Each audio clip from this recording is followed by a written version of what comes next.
If loneliness is a sad affair resonated with you, check out this throwback episode, Mentally Ill and Lonely.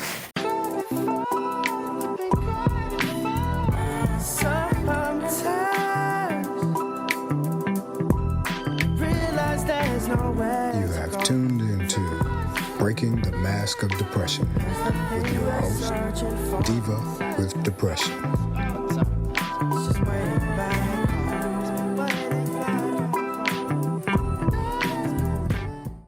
Hey everybody, I hope everyone is doing well. Welcome to Breaking the Mask of Depression with me, Diva with Depression. Happy Mental Health Awareness Month. All month, everywhere and everyone should be talking about mental health awareness, mental illness awareness, and how we can move forward and make some strides in ending the stigma of depression, ending the stigma of bipolar disorder, ending the stigma of schizophrenia, ending the stigma of mental illness, period. Because there's no way that we should be living in 2022 and people with mental illnesses still being treated the way that they are. So keep being loud, keep wearing your green. Lime green is the color for Mental Health Awareness Month, if you didn't know. So if you have something lime green, break it out and wave it around and get loud. Thank you for joining me today. Today, I'm coming to you live and direct from my truck. You guys know that I always have to update you on where I'm coming from because you just never know. But I had to bring a friend to the doctor, and I wanted to make sure that I got a podcast out to you guys today. So I said, well, let me try my first car podcast. You know, everybody else does it, so let's see how it works out. So if you hear a bird chirp or two, just enjoy it. Today, we're going to talk about relationships. I always say that mental illness is one of the loneliest diseases out there because it's hard for people to recognize that, number one, that you're suffering from mental illness, and number two, they don't know how to handle it. Most people know what to do if you have a physical illness. They know how to help you. You know, they know that they can, help you walk or, go on errands for you. But when you're living with a mental illness, I believe people from the outside looking in think that everything is okay. You have all your faculties and they don't need to help you. And as you know, living with a mental illness, that is not true. Some of us are struggling. Some of us don't get out of the house. I know myself, I don't know how many times a week I get out, but it's not many. It's not every day. And, there are times when I would like somebody to drive me somewhere or someone to call and say, can I drop dinner off or, run an errand for you. Those are just examples. There are people that are more introverted than I am. There are people that have phobias, that don't like to leave their house or they don't like to be out in public or in social settings. So these are things that we can't see, but they do exist and people are struggling with them. And so when it comes to relationships, and I'm not just talking about romantic relationships, I'm talking about romantic relationships, I'm talking about friendships, I'm talking about family relationships. They all suffer. And I hate to say all because I don't want to sound like gloom and doom, but this is the case because people just don't understand what you're going through. And so, when you get diabetes or if you get heart disease, then people say, well, that's a genetic thing and, or that's a physical illness, so we know where that came from. So we can, get on board with that. But they think that mental illness is something sort of exaggerated or something kind of made up. They don't understand that mental illness can be genetic also. Mental illness is environmental also. Mental illness is it's biology. It's experiences. Trauma is contributes to mental illness. Your environment, where you grow up, the neighborhood that you grow up in, the experiences that you deal with in that neighborhood, or how you grow up in that neighborhood, that affects your mental health. Your work environment, and I can tell you, yes, your work environment contributes to mental illness. So these are all factors that go into mental illness on top of genetics. Mental illness is a hereditary disease, and we have to start with that.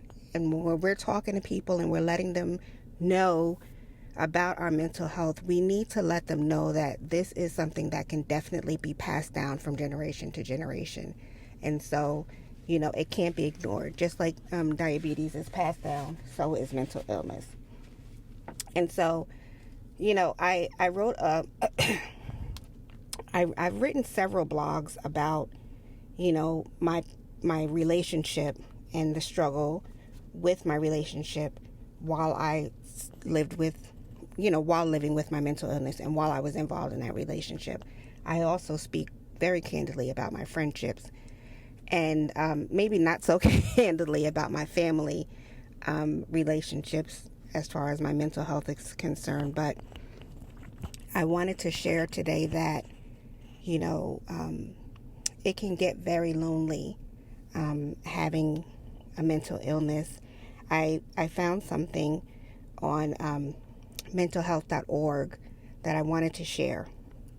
It says, our survey found that 62% of people who reported being lonely often or always said that feelings of loneliness had a negative effect on their mental health.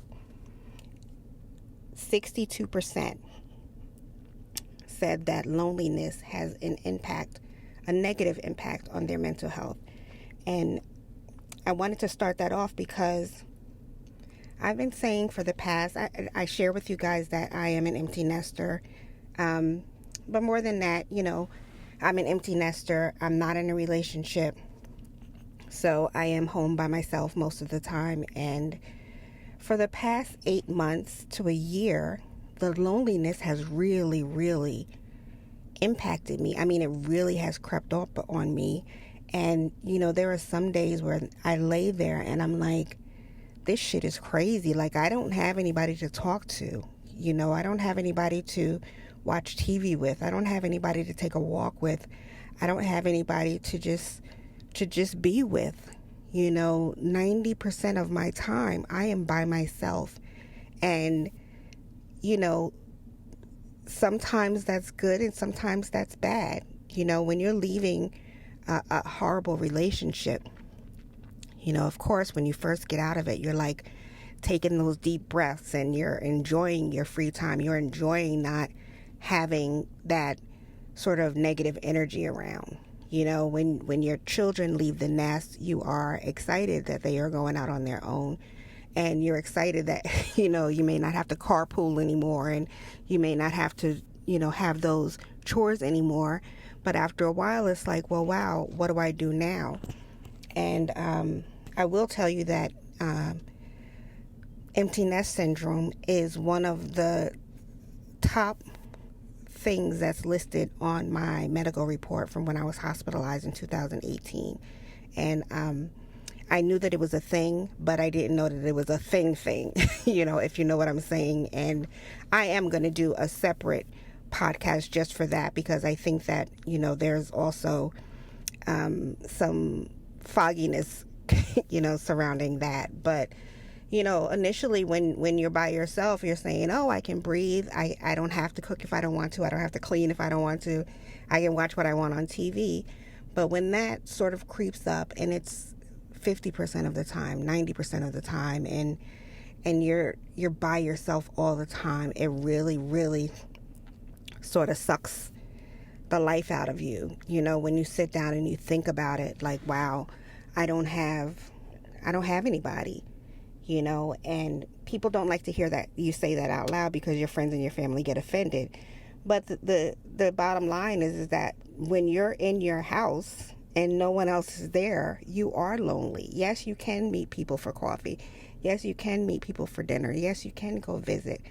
But when you're home, you're by yourself, and there are loads, millions and millions of people that are by themselves. You know, elderly people that live alone, you know, that don't have any children or don't have any friends in the area, they are by themselves. And so loneliness sort of contributes to the height of your mental illness. And I don't think that that's something that we discuss anymore, you know. So today I'm not gonna, you know, hit you with a million Google facts, you know, because these are things that I can talk about from experience. It's, you know, it's rough, but it's even more difficult when people just don't understand what you're going through. And if you don't know what the hell you're going through, it's hard for you to explain it to people. And so it's just, you know, it turns into a circle. You know, it's just a never-ending circle of misunderstandings and loneliness. So the first thing that I want to start with is romantic relationships, because, you know, we all have them. You know, we all exist in them. And I think that when it comes to mental illness, that's something that worries a lot of people. It's something that most people talk about, the side effects of mental illness and how it affects their romantic relationships. So I will tell you that I was in a relationship for many years, forever and ever and ever. And when I first started having my symptoms and my breakdown, you know, my partner was not very attentive. And, you know, he wasn't attentive before to certain things, but being sick, it made it even worse. And so that means that, you know, I was sick, and the care for my house and my children and everything fell on me. And when it came to light, what I was really struggling with, you know, initially there's care there, initially there's concern there, but then after a while it's like, well, look, you know, your limbs aren't broken. You know, you can get up and you can get around and you can cook and you can do whatever. And I think that he overlooked the fact that, you know, this was a real illness, and that, you know, for example, I'm taking medication, so that means that I should not be driving my children around. You know, the medication makes me tired, so I should not be, you know, obligated to cook every night or whatever. And so, you know, there was a lot of neglect there on his part. And he also refused to learn about what I was living with. And so that made it even more difficult. That caused a lot of animosity on my end and a lot of anger on his end. But he had the opportunity. You know, it's not like I was hiding my illness. You know, it's not like we were just dating. I was very upfront with what I was going through and what I was struggling with. He had the opportunity to talk to the counselors. He had the opportunity to come to the hospital and talk to the doctors, but he never took those opportunities. So he had no idea what I was really going with, and therefore ignored it. And so that caused, you know, anger, and it caused loneliness on my part, because I couldn't share what I was going through with the person that was with me every single day. And the second thing is medications, you know, side effects of medications. A lot of time your partner doesn't understand the side effects and the drowsiness, the nausea, the anxiety, the sexual side effects, you know, which is a big thing, which I shared with you before. And they're still trying to operate like you're, air quotes, a normal person, and you're not, you know, because you are, your physical health is being affected by these medications. And so I wrote a blog called I'm sorry you're not feeling well, but can we have sex now? Because they have no idea that, you know, They're just thinking, well, I need to, have some intimate relations. They're not thinking about the fact that your medicine is making you sick, your medicine is making you tired, your medicine is making it difficult for you to participate 100%. And so that's another area where mental illness can cause a breakdown and cause a problem. And, some partners are just not prepared for that. They feel like if they're not being intimate, then that's like 95% of the relationship, and they don't want to be bothered with that. So, to remedy that, I always share with people that you have to be honest with your partner when it comes to your mental illness. Try to include them on every decision, try to include them on information. Most therapists and psychiatrists will share information. If you're in a relationship, they will share. There's loads of information online. So just try to get your partner to be more involved in what's going on. Read the side effects when you pick up your medication. Read it together so that they are aware of, what your body is going through, and they can help you through it and be more understanding. And don't let them off the hook, guys. Don't let them off the hook, because if someone says that they're in a relationship with you and they love you and, this is forever and ever, then they have to take the forever and ever, and if they're not prepared for forever and ever, then, you go from there. But you don't need to be struggling with the mental illness and medication and side effects and all of that, and then have to deal with someone who's really not concerned about your well-being. That's just not the way it should be. And so, you have to decide when 100% is being given and when 10% is being given, and how to move forward from there. I read a quote that says, if you don't feel loved, you will feel incomplete. And mental illness already makes you feel incomplete. Your relationship should not make you feel incomplete. And so, some of the feelings that come with our relationships, and this goes across the board: romantic relationships, friendships, family. We feel insecure. We feel like we're not enough. We sort of get paranoid. We feel like, in a romantic relationship, you sort of worry about them being attracted to you because of your mental illness, or because of your not being able to participate 100%. And the list goes on and on. So these are things that you have to be vocal about.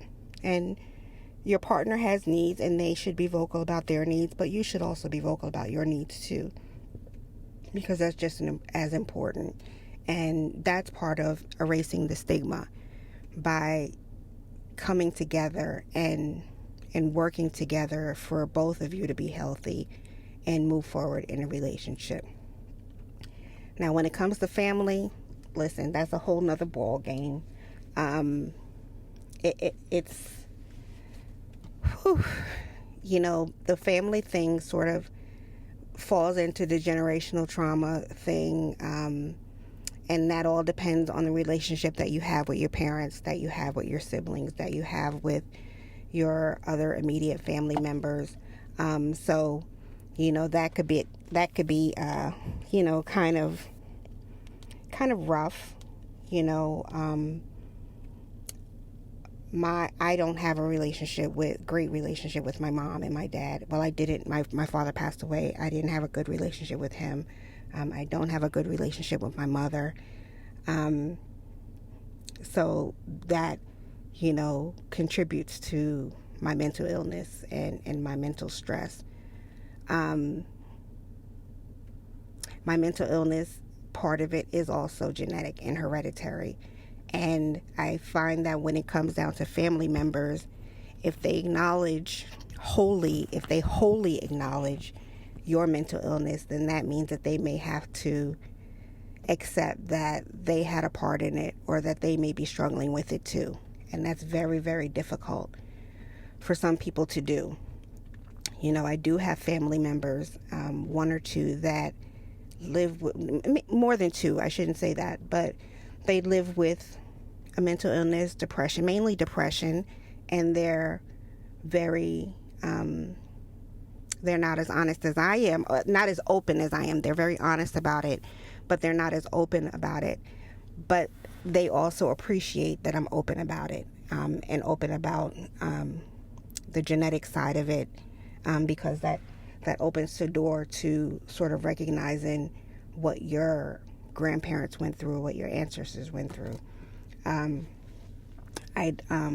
family member, my uncle, who suffers and lives with depression, is very, very honest about it, and he's always been super supportive of me, and loving and caring and accepting. And for me, just having one person in my family that, and let me stop, I have more than one person, but having at least one person in the family who is wholly supportive of you makes a difference, you know, because they sort of understand what you're going through because they're going through it, and they can sort of soften the blow with other family members, you know, who may say, oh, well, she never comes to anything. Well, then that person can explain why I might not be there, or explain why my actions are this way or that way. So that helps. Also, me sharing my experiences, I have noticed that it has helped with younger family members who are going through things that they are not aware of. They don't know what it is, but hearing me talk about it, it's helped them to get help. So, you know, your familiar relationships can be good and they can be bad. My brothers are very supportive, and they understand that this is real and this is what I struggle with. But I honestly believe that they have a difficult time handling the side effects, you know, and the symptoms and what I have become. And I think that, number one, it's difficult for them to accept that. And number two, they sort of don't understand it because they don't know what, you know, everybody's symptoms are different. So I can say that, you know, my brothers have struggled with their bouts with mental illness, but it was totally different from what I struggle with. And, you know, although we're siblings and we were raised in the same home, the past experiences and the past trauma have affected me completely different from how they have affected them.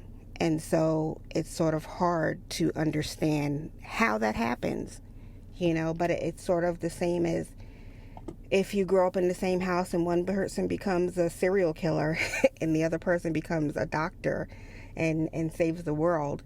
You know, you just don't know where it goes, but it's still hard to understand how to move through that. But they are fully supportive, and I know that they love me, and I know that they would do whatever they can to make me better. And but it's just hard. Like I say all the time, it's hard for me to explain to them what I'm going through. So I know that it's even more difficult for them to look inside and see what I'm going through. Other family members have not been so nice about it. I've been called crazy. I've been called dramatic. I've been talked about. I've been shamed, you know. And initially those things hurt, you know, because your family is supposed to love you unconditionally. But after the initial emotional phase left my body, I realized that some of them are broken too. And that if they have to accept what I'm going through, then there's a possibility that they're dealing with it too. And they'd rather be ugly about it than to accept the pain that they're in. And so I don't know how, you know, I I keep saying God's not finished with me yet. I'm not a forgiving person. I'm not there yet, completely forgiving people. So, when people shit on me and they have shamed me and ridiculed me and been emotionally abusive to me, I'm not in the forgiveness stage. So, you may be different. Even though I recognize what the problem is, that doesn't mean that I have gotten to the point where I can accept it and forgive and move on. I haven't gotten there yet. So if you have those type of situations within your family, just know that there's a way for you to reconcile it without advancing to the forgiveness stage and moving on. Everything takes time, and you just have to keep rolling with the people that roll with you. Love the people that love you, accept the people that accept you, and just because they're family members, be aware that just because they're family members, they are not going to love you unconditionally and accept your illness unconditionally, and you have to be prepared for that. And the third relationship is friendships.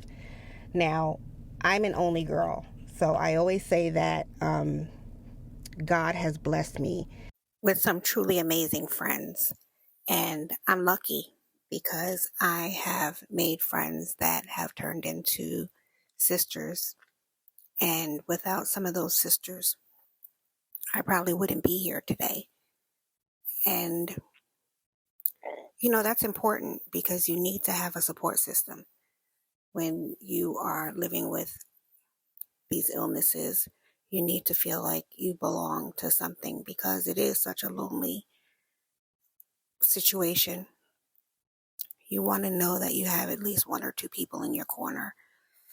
So I am actually very, very lucky. I have one that prays for me every day and, says good morning and says good evening. I have another one that says, how are you? What can I do for you today? And really, that's huge. It's a little sentence, but it's huge. And considering what I've been through in the friend department, I'm honored.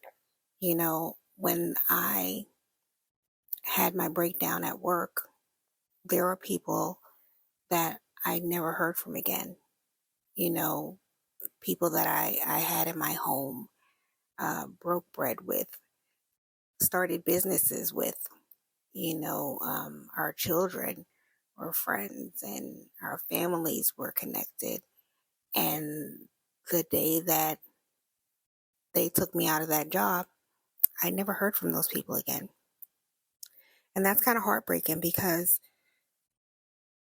I thought that they were friends, and all you had to do was just call and say, how are you? Text to say, how are you? Ask someone, how are you? I know that there are situations where people feel like they don't know what to say. But how you doing? That's it. It's simple. How are you? Or like my sister says, what can I do for you today? How can I help you? If I say that I'm not feeling well, how can I help you today? I'm going to pray that you feel better later. It's just that simple.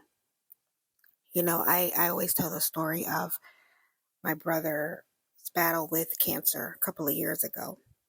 And he received cards, he received gifts, he received phone calls. I mean, people were falling out the woodwork, and I take nothing away from that, of course. But it was enlightening to me because it showed that this was a physical illness and it was something that people weren't afraid to acknowledge, and he had a support system. He had a visible support system, and I have been sick for years, and there are people that have never taken the time to check up on me or to send a card or, send a text, send an email. And I don't expect everybody to be like me. I mean, I'll throw a card and a cake in the mail in a minute. I don't expect people to be like that, but you know, just to reach out to say, how are you? I mean, people didn't even check on my kids. How are the girls doing? And so there are some things that I have gotten past, but there are some situations that still sting a little. And when I'm in a time in a space of loneliness like I am right now, and I posted this the other day, that the loneliness that I'm feeling right now is just overwhelming to me, and it's something that I've never experienced before. And so it's times like these that I sort of, those things sort of sting, because I have time to think about it, but I'm forever grateful for the people that are there for me.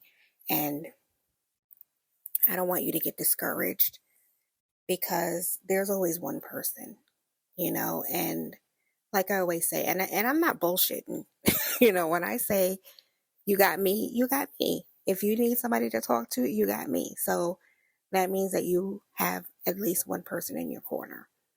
And, just hold on to those people that you do have. Love them and let them love you, and respect them and let them respect you. Now, initially, you may have to teach people how to embrace your illness, how to interact with your illness, but the true souls will stick around. The true souls will change and accommodate you. And that's what counts. The true souls are what really, really counts. So just don't give up. Hold on and embrace it. Thank you so much for listening. Thank you to Illumination Media and Technology for keeping me on track, because trying to keep this brain on track is hell. Follow them on all the social media platforms and hire them. They're one of the best in the tech business. Listen to Breaking the Mask on most podcast platforms: Apple, Podbean, iHeartRadio, Spotify.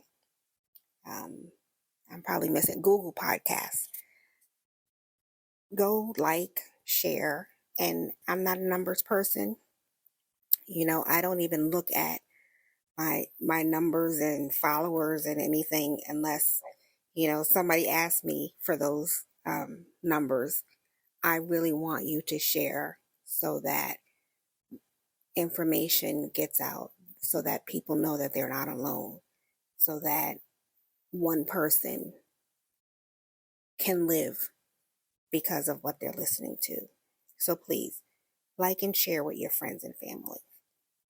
Head on over to divawithdepression.com, sign up, say hey.